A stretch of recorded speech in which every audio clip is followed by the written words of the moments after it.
ಮತ್ತು ಇಂಗ್ಲಿಷ್ ಸಾಹಿತ್ಯ ಸಂದರ್ಭದಲ್ಲಿ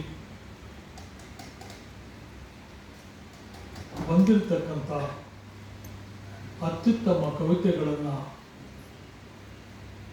ನಿಮ್ಮ ಮನಸ್ಸಿನ ಮೂಲಕ ಹೃದಯಕ್ಕೆ ತಂದುಕೊಳ್ಳಿ. ನೀವಿಷ್ಟು ಜನ ಬಂದಿರೋದೇ ಮತ್ತು ಸಂತೋಷ ಸುದ್ದಿ. ಇಷ್ಟು ಜನ ಕಾವ್ಯ ರಚನೆಯಲ್ಲಿ ಅನುವಾದದಲ್ಲಿ ತೊಡಗಿರ್ತಾರೆ ಅನ್ನೋದೇ ಅತ್ಯಂತ ಸಂತಸದ ವಿಷಯ.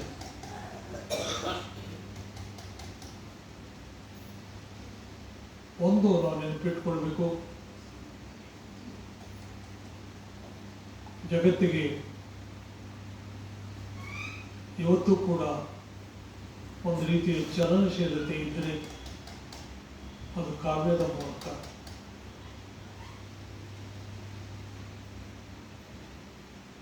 ನಮ್ಮ ರಾಮಾಯಣ ಮಹಾಭಾರತ, ಯಾಕೆ ರಾಮಾಯಣ ಮತ್ತು ಮಹಾಭಾರತವನ್ನು ಅವು ಗದ್ಯ ಕಾವ್ಯಗಳನ್ನ, ನಿಜವಾದ ಕವಿತೆಗಳು 2000 ವರ್ಷಗಳಿಂದ ನಮ್ಮನ್ನೆಲ್ಲ ಒಂದುಗೂಡಿಸೋಕೆ ಪ್ರಯತ್ನ ಪಟ್ಟಿದೆ. ಮತ್ತೆ ಮತ್ತೆ ಓದು ಅಂತ ಹೇಳ್ತದೆ. ಹಾಗೆ ನೋಡಿದರೆ ಭಾರತದ ಒಂದಲ್ಲ ಒಂದು ಭಾಷೆಯಲ್ಲಿ ಪ್ರತಿ ದಿವಸ ರಾಮಾಯಣ ಮತ್ತು ಮಹಾಭಾರತ ಕುರಿತು ಕೃತಿಗಳು ಬರ್ತಾನೆ ಇರ್ತವೆ. ಯಾಕೆ ಬರ್ತದೆ? ಬಂದದ್ದನ್ನು ನಾವು ಯಾಕೆ ಓದಬೇಕು?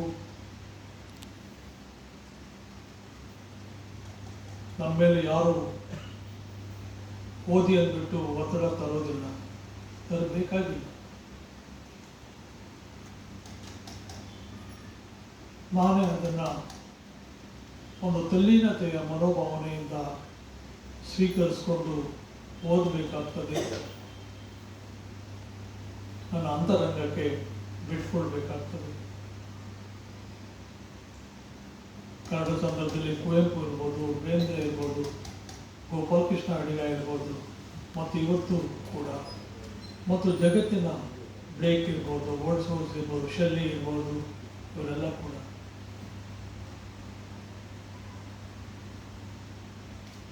ಅವರು ಕವಿತೆ ಮೂಲಕ ಜೀವನವನ್ನು ಹೇಗೆ ಶೋಧನೆ ಮಾಡಿದ್ರು, ಯಾಕೆ ಶೋಧನೆ ಮಾಡೋದಕ್ಕೆ ತೊಡಗ್ತಾರೆ ಅಂದ್ಬಿಟ್ಟು.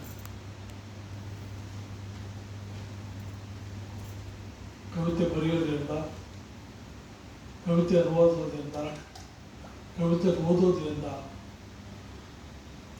ನಮಗೆ ಒಂದು ರೀತಿಯ ಸಂತೋಷ ಕೊಡ್ತದೆ. ಆ ಸಂತೋಷವನ್ನು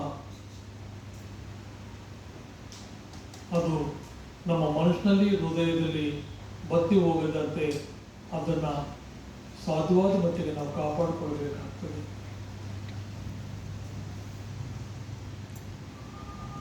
ನಾನು ಸಾಮಾನ್ಯವಾಗಿ ಓದ್ ಕಡೆ ಎಲ್ಲ ಹೇಳ್ತೀನಿ.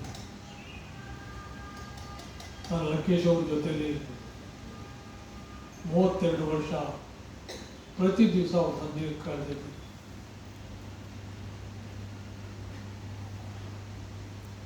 ಅವರು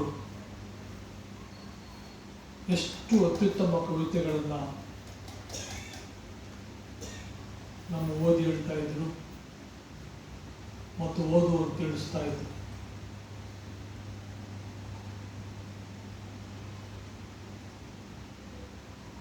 ಅದ್ರ ಜೊತೆಗೆ ವಾರಕ್ಕೊಂದು ಪುಸ್ತಕ ಓದದೇ ಇದ್ರೆ ನಮಗೆ ಚೀಮಾರಿ ಆಗ್ತಾ ಇತ್ತು. ಸ್ನೇಹಿತರೆ, ನಮ್ಮ ಓದೇ ನಮ್ಮನ್ನು ಬೆಳೆಸೋದು, ನಮ್ಮ ಓದೇ ನಮ್ಮನ್ನು ಕ್ರಿಯಾಶೀಲರಾಗಿಡೋದು ಮತ್ತು ನಮ್ಮ ಓದು ಜೀವನದ ಬೇರೆ ಬೇರೆ ಮಾರ್ಗಗಳನ್ನು, ದಾರಿಗಳನ್ನು ಪರಿಚಯಿಸೋದಕ್ಕೆ ಪ್ರಯತ್ನ ಪಡ್ತದೆ. ನಾನು ತಮ್ಮಲ್ಲಿ ವಿನಂತಿಸ್ಕೊಳ್ಳೋದು, ಕಾವ್ಯ ರಚನೆ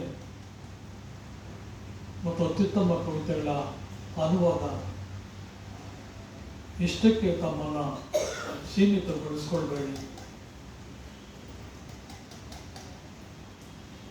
ನಾನು ಇದನ್ನು ಆಜ್ಞೆ ಮಾಡ್ತಾ ಇಲ್ಲ. ಯಾಕೆ ನಾವು ಸೀಮಿತಗೊಳಿಸ್ಕೊಳ್ಳದೆ ಇದ್ದಾಗ ನಾವು ಯಾವ ಒಂದು ಉತ್ತಮ ಕವಿತೆಯನ್ನು ಅನುವಾದ ಮಾಡಬೇಕಂದ್ಬಿಟ್ಟು ಒಂದು ಉತ್ತಮ ಕವಿತೆ ಬರೆದಾಗ ನಮ್ಮ ಮನಸ್ಸಿಗೆ ಯಾವ ರೀತಿ ಆನಂದ ಕೊಡ್ತದೆ ಅಂದ್ಬಿಟ್ಟು ನಮಗೆಲ್ಲ ಗೊತ್ತು.